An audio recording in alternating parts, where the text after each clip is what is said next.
என் மேல் அக்கறை கொண்ட ஒரு நல்ல உள்ளம், என் மேல் மட்டுமல்லாமல் எல்லார் மேலும் அக்கறை கொண்ட ஒரு அருமையான ஒரு இதயம். இன்னைக்கு துடிப்பு அடங்கி போச்சு.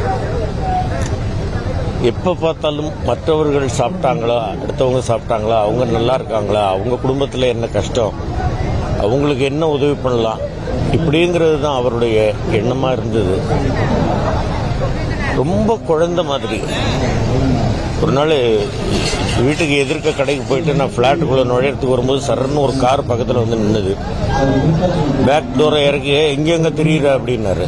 இல்லைண்ணா இதான வீடு, வா காரில் ஒரு ரவுண்டு போகலான்னாரு. இல்லை நீங்கள் போங்கண்ணே, நீங்கள் ஏதாவது வேலையாக போவீங்கன்னு. சரி அப்புறம் வீட்டுக்கு வா அப்படின்ட்டு போயிட்டாரு. அதுக்கப்புறமா ஒரு சினிமா ஃபங்க்ஷனில் பார்த்தேன். அதுக்கப்புறம் என்னென்ன பார்க்கவே இல்லை. இந்த கொரோனா பீரியட் வந்து பார்க்கவே முடியல.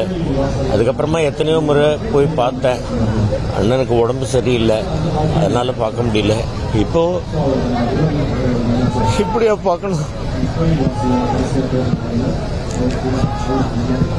நம்ம எல்லாம் அவர்கிட்ட தெரிஞ்சுக்க வேண்டியது ஒன்று, அடுத்தவங்களுக்கு கெடுதல் நினைக்கக்கூடாது, அடுத்தவங்க வயிறார சாப்பிடணும், அடுத்தவங்க நல்லா இருக்கணும் அப்படின்ற ஒரு எண்ணம் அவர் நம்ம எல்லாருக்குள்ளேயும் விதைச்சிட்டு போயிருக்கிறாரு.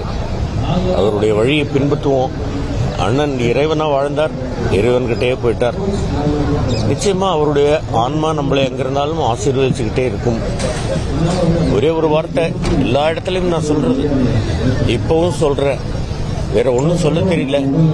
போயிட்டு வாங்கண்ணே, மறுபடியும் இதே மண்ணில் வாங்க, இதே கேப்டனா வாங்க.